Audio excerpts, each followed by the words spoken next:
Hi, my name is Kimmy Glasser, and this past summer I went to China. My reasoning for going to China was a little different than everybody else's. My goal was to get better at Chinese and explore the culture to help with my future career of being a business lady. 你好，我叫高小美，我要得主食，所以我去中国，所以我可以学习很多中文。Hello, my name is Eryne. I went to China this year and learned a lot about culture and language. I want to be a doctor and think that Chinese is important to pursue that endeavor. In China, I was able to look at Chinese medicine and compare it to Western or American medicine. 你好，我叫 Eryne。今年我去中国了，我学了很多的中国的文化和中文。我想当医生。来中国以后，我学了中国的药比美国的药不一样。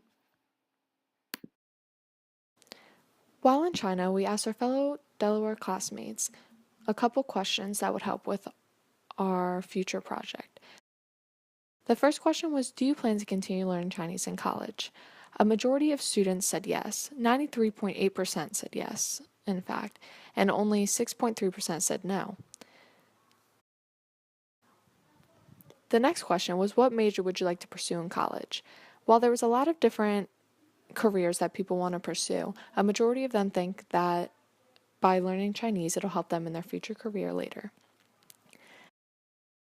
And the last question was, if you could choose a language pathway the day you chose Chinese, would you still choose Chinese? And again, 93.8% said yes, and while only 6.3% said no.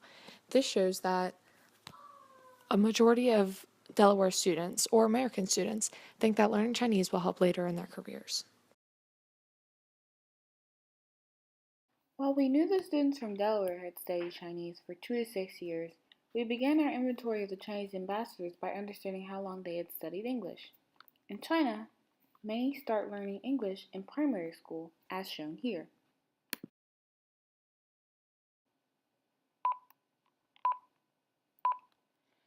Many Chinese families see learning English as a valuable tool to advance their careers in the future. Our Chinese ambassadors seem to agree. Similar to the Delaware students, business is a strong interest of future students, which requires strong language skills in multiple languages. We decided to compare medicine and business in China and America because they served as the top two majors in our inventory of both Delaware students and Chinese ambassadors. While in China, some of our chaperones went to a Chinese hospital to have an acupuncture and cupping appointment. In addition, we visited a traditional Chinese medicine store and even participated in a yoga session one Sunday morning. Many of these treatments are used globally to treat pain and other conditions. Traditional Chinese medicine is unique and has many components to help a variety of patients, but it did not seem like a knowledge of another language would absolutely help a doctor in China, as it seems to have in the United States with a more diverse population.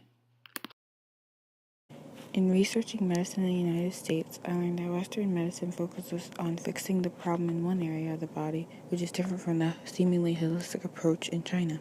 Western medicine also focuses heavily on narcotics and treatments. I spoke to Dr. Tammy, who is a high-ranking employee of a global pharmaceutical company, strictly because of her knowledge of both medicine and as a second language. As rapidly developing countries with aging populations, she suggested that collaborative research, complete with influence from both Western and Eastern medicine, is crucial for the health of both societies. This also confirms the idea that our students should continue and strengthen their Chinese language skills to be the most effective physicians. Throughout my younger years, I loved taking Chinese, but was not really sure how it would help me later in my future career. After doing research and finding out that Chinese is the number one business language, I took the idea of exploring international business to a family friend who's a business owner herself. Her input touched on the idea that being able to speak Chinese is key into being an even better business professional than the average, because not only does it open windows to work or study abroad, but it also helps acquire new connections that you may never been able to without speaking Chinese.